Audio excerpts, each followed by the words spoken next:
Has this ever happened to you? A phone call comes in and you realize it's an international number, and so the call is probably going to be in English. So you let it just go to voicemail. Today, I'll share a story with you about a real-life client of mine who was afraid of answering the phone in English and how they overcame that fear so that you too can start feeling confident answering the phone in English. Hi there, I'm your English coach, Christina, and welcome to Business English with Christina, where you'll see how other professionals just like you solved their problems in English so you can too. Today, let's start with a story from a client of mine. We'll call him Frederick, not his real name, of course. But when I interviewed him about the difficulties and the challenges that he was having using English in his work, one of the things that he said was the most difficult was using the telephone in English. And he said it was so bad that if the phone rang and he looked at it and he saw that it was an international call in English, he would literally step away from the phone and suddenly go and run to the bathroom. Like he was literally hiding in the bathroom from his calls in English. And I'll be honest, he's not the only one who's told me that they do that. So maybe you do it too. No shame, you're not alone, but we're gonna fix that today. And same thing for me. When I was learning French and starting my business, I didn't run in the bathroom or the toilets and hide from the phone, but I didn't like calling people. And if the phone was ringing, I would often let it go to voicemail so that I could listen to their message, take some time to prepare, and then call them back when I was ready. Now, that is a technique that you can use, but of course, you don't want to always depend on that technique. And like I said, answering the phone in a different language, it's something that's not easy because when we communicate with someone, so much of the communication passes through the, facial expressions, body language, etc. And on the telephone, all you have is the voice. Yeah, and it's like there's a lot of smart, intelligent, very professional people that I work with that they hide from this problem for a very long time. But the good news is we can solve it. But here's the thing. Running to hide in the bathroom instead of actually picking up the phone, that's hurting you. You can't make business connections. You might annoy the people trying to reach you. And really, just like hiding in the bathroom, that doesn't look very professional, let's be honest. And every time that you avoid the situation, that you literally run away from the situation, it makes you feel less confident. It reinforces that idea that I can't handle this. And that we want to eliminate that feeling. And most importantly, you just deserve better. I'm passionate about helping people like Frederick and you also. So, can we make a promise to ourselves? Like pinky swear. If you don't know what that is, just ask me in the comments. I'll explain it. But let's make a promise. Let's pinky swear something together. No more hiding in the bathroom. Say it with me. No more hiding in the bathroom from phone calls in English. And not the bathroom and not the coffee room, like nowhere. No hiding from phone calls in English. And you can do it, even if you've been avoiding phone calls in English for a long time. Here's how. Start by being prepared. I've done some studies in neurolanguage coaching, and so I know how important it is to prepare for your situation in order to reduce that stress and that panic that your lizard brain that your lizard brain is feeling, that fight or flight syndrome. And if you prepare for it, it can reduce that feeling of stress and panic. So the first simple technique, just have a notebook at your desk. This way, as you're talking, you can slow down the conversation to try to make some notes, to check that you've noted things correctly.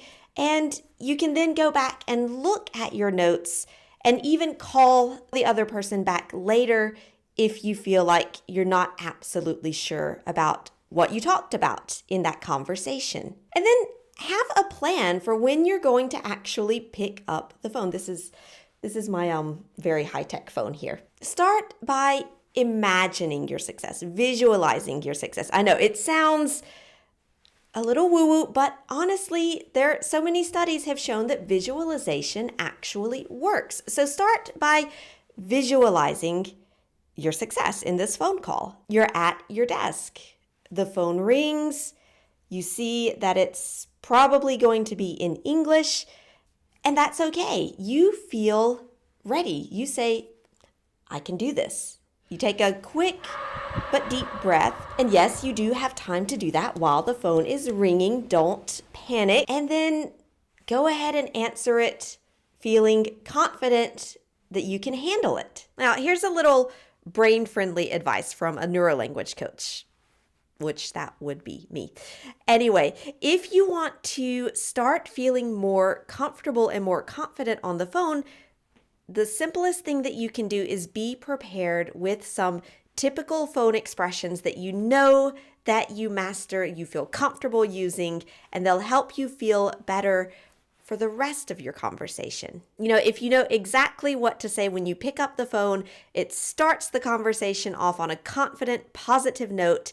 And here are some examples of what you can say. For a simple greeting, when maybe you already know the person's calling you, like you see their number or it's saved in your phone or something, you can say something like, "Good morning, this is Christina. How can I help you?" Or if it's in the afternoon, of course, you would say, "Good afternoon, this is Christina. How can I help you?" And if it's part of your company practices, you can also say the name of your company, the name of your department, and ask how you can help the other person. "Good afternoon, this is Christina from Fantastic Core. How can I help you today?" So, how will you answer the phone in English?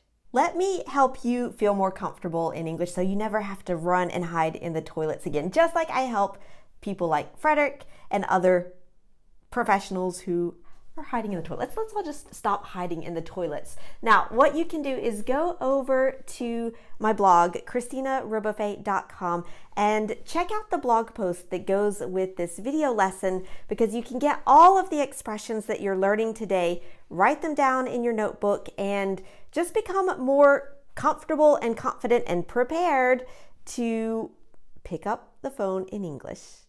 Okay, great. So now you've got the first part, the first step to go from afraid of using the phone in English to confident in picking up the phone in English. And we can move on to the next step, which is learning how to focus on what the other person is saying rather than focusing on your English level. The first goal is to make sure that you know who is calling, where they're from, like what company, not what country, and what they're looking for. What do they want you to help them with? Now, they might spontaneously tell you all of that, but they might not. Or you might not catch what they say right away, and that's okay. So here are some polite ways that you can show the other person that you're listening to what they say and that you want to be sure to get the information right. Now, if you didn't hear the person's name, you didn't catch it, you just didn't understand it because maybe it's, a name that you're not used to hearing, or maybe they forgot to say it, you can totally ask them for their name, but you're not going to say, "What's your name?" You would say, "Sorry, I didn't get your name. Could you repeat that, please?" If you want to ask them what company or what department they're calling you from, then of course you can ask that by saying, "May I ask what company you're with?" Or, "Which department did you say you were calling from?" Now, you can use those phrases if the person already told you and you just want to double check, but you can also use them if the person didn't tell you and that information, it's helpful for you to know. You can totally just ask them. And you'll also want to know, what they need or what they want help with. And here's a little secret. It's not a secret, but if it helps to reassure you, We native speakers, we reformulate what the other person said all the time. And it's just a good way of communicating to make sure that you have understood what the person actually said. It's just a good communication technique, native speaker or not. Plus, it makes you sound like you're really listening to the other person, and I promise you they will appreciate that. So here's how to do that. For example, you could say, all right, so if I understand you correctly, you're having a problem with the server, is that correct? Or you could say, so just to make sure that I've got all of the details, you're having a problem with the server and you would like us to send someone to fix it this afternoon, is that correct? So at this point, you have made already some incredible progress. You picked up the phone. You answered in a professional and confident way, and you understood what the other person needs or wants from you. And sometimes having the courage to pick up the phone, doing the preparation to be able to say the right thing, sometimes that's enough for you. But maybe you're not 100% confident that you can catch everything the other person says. And that's okay. You can check by saying, okay, let me make sure that I've written down everything correctly. And then if you need a little extra time, you have to ask a colleague, like call a friend, but in the office, you can ask the person to just wait a minute. And the way that we say that in English is, let me check on that for you. May I put you on hold? Or you can offer to call them back later. I'd like to look into that and get back to you. Would it be possible for me to call you back this afternoon? All right, so congratulations. Now you are prepared to pick up the phone and start the conversation confidently, make a good impression on the other person, and for you to feel comfortable about just that first step of picking up the phone in English and not running to the bathroom instead. And you know how to ask for some information to clarify something, or if you need to pause the conversation so that you can go and get more information and call them back later, you know how to do that also. So how will you feel when you answer the phone in English? Why not start practicing this today? So in the comments down below, I'm going to ask you to write exactly what you would say if you were at work, someone called, and you pick up the phone in English. Put it down in the comments, and that way, if you don't use it, you lose it. So let's use it. It's better than losing it. I'm a poet, and I didn't even know it. All right, and if this lesson was helpful for you, I would love to know. And there are 3 ways that you can tell me. First, give this lesson a thumbs up on YouTube, and of course, subscribe to my channel so that I can send you more business English lessons every week. And if you want to see the expressions from today's video lesson, go over to the blog post. Everything is there for you, and you can do a quick quiz to see if you remember what you learned today. And the third thing is you can continue watching this video, which is all about how to have more confidence in English, just in a general manner, because so many of my clients say that they lack that confidence, and I want to help you find it.